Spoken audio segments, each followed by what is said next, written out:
नमस्कार।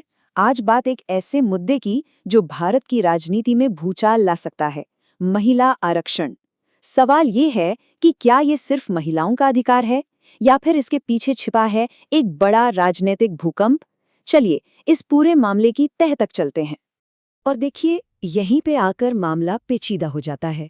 क्या वाकई महिलाओं को उनका हक देना देश के पॉलिटिकल बैलेंस को बिगाड़ सकता है? मतलब ये सवाल ही अपने आप में कितना बड़ा है, और यही यही इस पूरी बहस की जड़ है। तो चलिए सीधे चलते हैं अप्रैल 2026 में। संसद में इस वक्त जबरदस्त तूफान मचा हुआ है, और वजह है दो नए बिल। ये वो बिल हैं जिन्होंने न सिर्फ महिला आरक्षण के भविष्य पर एक सवालिया निशान लगा दिया है, बल्कि पूरे देश को एक नई बहस में झोंक दिया है। ये रहे वो दो बिल जो इस पूरे सियासी तूफान के सेंटर में हैं। एक है संविधान का 131वां संशोधन विधेयक और दूसरा परिसीमन विधेयक 2026। अब सवाल ये उठता है कि भाई इन बिलों में ऐसा है क्या कि इनका सीधा कनेक्शन महिला आरक्षण से जुड़ गया? समझते हैं। इस पूरी गुत्थी को सुलझाने के लिए ना एक शब्द को समझना बहुत जरूरी है, और वो शब्द है परिसीमन।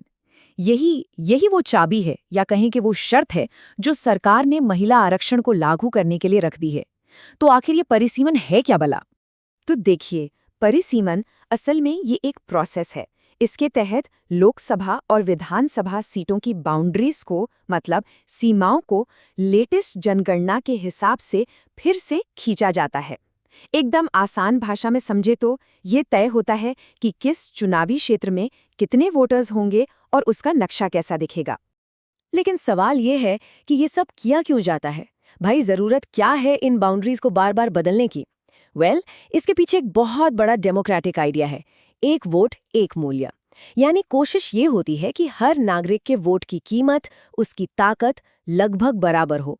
पर मजे की बात देखिए, या कहें विडंबना देखिए, कि यही अच्छा सिद्धांत आज महिला आरक्षण के रास्ते का सबसे बड़ा कांटा बन गया है। और यहीं से शुरू होता है असली टकराव। देश जैसे दो हिस्सों में बंट गया है, उत्तर बनाम दक्षिण। नॉर्थ इंडिया के राज्य कह रहे हैं, देखो हमारी आबादी बढ़ी है तो हमें संसद में ज्यादा सीटें मिलनी चाहिए, ये हमारा हक है। तो दूसरी तरफ साउथ इंडिया के राज्य कह रहे हैं, एक मिनट, हमने पॉपुलेशन कंट्रोल पर इतना अच्छा काम किया, तो क्या अब आप हमें इसकी सजा देंगे हमारी सीटें कम करके? तो अब सवाल ये है कि इतना बड़ा चेंज, मतलब सीटों को बदलना, ये सब होता कैसे है? ऐसे ही तो हो नहीं जाता। इसके लिए संविधान को बदलना पड़ता है, यानी कॉन्स्टिट्यूशन में अमेंडमेंट करना पड़ता है। और ये प्रोसेस यकीन मानिए बिल्कुल भी आसान नहीं है। आइए देखते हैं ये काम करता कैसे है। हमारे संविधान का आर्टिकल 368 इसके लिए 4 मोटे मोटे स्टेप्स बताता है। सबसे पहले बिल संसद के किसी भी हाउस में आता है, लोकसभा या राज्यसभा। फिर वहां इसे एक स्पेशल मेजॉरिटी से पास होना होता है, जो कि 2/3 बहुमत होता है। पर कहानी यहीं खत्म नहीं होती, क्योंकि ये मामला राज्यों से भी जुड़ा है, तो फिर कम से कम आधे राज्यों की विधानसभाओं को भी इस पर हाँ कहना पड़ता है। और जब ये सब हो जाता है, तब जाकर फाइल प्रेसिडेंट के पास जाती है और उनके साइन के बाद ये कानून बन पाता है। और ये बदलाव ये कितना बड़ा है, इसका अंदाजा लगाइए। अभी लोकसभा में 543 सीटें हैं, राइट? प्रस्ताव है इन्हें बढ़ाकर 850 करने का। सोचिए, 850। ये सिर्फ एक नंबर नहीं है, ये देश में पावर के पूरे बैलेंस को हिलाकर रख देने वाला बदलाव है। और इसी बड़ी लड़ाई के बीच में महिला आरक्षण का मुद्दा कहीं फंस कर रह गया है। अब इस कहानी में एक और बड़ा ट्विस्ट है, जो हमें थोड़ा पीछे ले जाता है। साल 2025 में उस वक्त सुप्रीम कोर्ट ने एक ऐसा फैसला दिया था जो आज की तारीख में एक भविष्यवाणी जैसा लग रहा है। एक ऐसी चेतावनी जो तब दी गई थी और आज संसद में गूंज रही है। तो हुआ ये था कि सरकार ने महिला आरक्षण लागू तो कर दिया, पर साथ में एक कंडीशन लगा दी। शर्त ये थी कि ये कानून असल में लागू तभी होगा जब देश में नई जनगणना हो जाएगी और उसके बाद परिसीमन का काम पूरा हो जाएगा।